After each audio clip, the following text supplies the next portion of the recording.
ரிஷப ராசி ரோஹிணி நட்சத்திரம் 29 வயசு உங்களுக்கு வந்து ஃபினான்ஸ் அண்ட் மேரேஜ் அப்படின்ற ஒரு கேள்வி உங்களுக்கு வந்துருச்சு. அப்ப இந்த மேரேஜுக்கு வருவோம் ஃபர்ஸ்ட். இப்ப மேரேஜ் அப்படின்னு வரும்போது வந்து உங்களுக்கு 29 வயசு.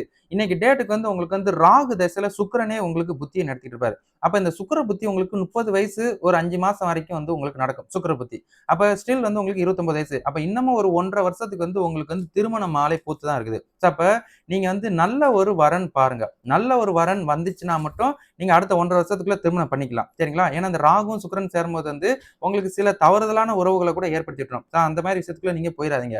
அப்ப பொறுமையா இருந்தீங்கன்னா, நல்ல ஒரு வரன் வந்துச்சுன்னா, தாராளமா அடுத்த 1 1/2 வருஷத்துக்குள்ள நீங்க திருமணம் பண்ணிக்கலாம். திருமண வாழ்க்கையில தொடரலாம். அப்ப ஃபினான்ஸ் அப்படின்னு வரும்போது இன்னைக்கு டேட்டுக்கு உங்களோட ராசியோட அதிபதி வந்து உங்களுக்கு வந்து ஆட்சி பெற்று நிக்கிறதுனால, இந்த டிசம்பர் வரைக்கும் ஃபினான்ஸ்ல ஒரு இம்ப்ரூவ்மென்ட் இருக்கும். அதே மாரி பியூரா நல்ல விதமா ஃபினான்ஸ்ல ஒரு இம்ப்ரூவ்மென்ட் ஆகுறது என்பது வந்து உங்களுக்கு சனி பெயர்ச்சி நடத்தணும். சனி வந்து உங்களுக்கு வந்து இன்னைக்கு டேட்டுக்கு வக்ர நிவர்த்தி தான் ஆயிருக்கிறாரு. பியூரா அடுத்த வருஷம் 3வது மாசம் தான் உங்களுக்கு அவர் வந்து கர்ம சனியிலிருந்து உங்களுக்கு லாபாதிபதி ஸ்தானத்துக்கு பயிற்சி ஆகும்போது தான் உங்களுக்கு வந்து இந்த பலன்களே டோட்டலா மாறும். அப்ப ஃபினான்ஸ்ல நல்ல ஒரு இம்ப்ரூவ்மென்ட் இருக்கும். அது வரைக்கும் நீங்க வந்து உங்களோட உழைப்ப போட்டுக்கிட்டே இருக்கணும். உழைப்புக்கு தகுந்தாற் போல ரெகுலர் இன்கம் பேஸ் தகுந்தாற் போல உங்களோட ஃபினான்ஷியல் இருக்கும் அப்படின்றத உங்களுக்கு நான் ஞாபகப்படுத்திக்கிறேன். சரிங்களா? ஜாதகம் பார்க்க தொடர்புக்கு 01 0 275 0981. நன்றி, வணக்கம்.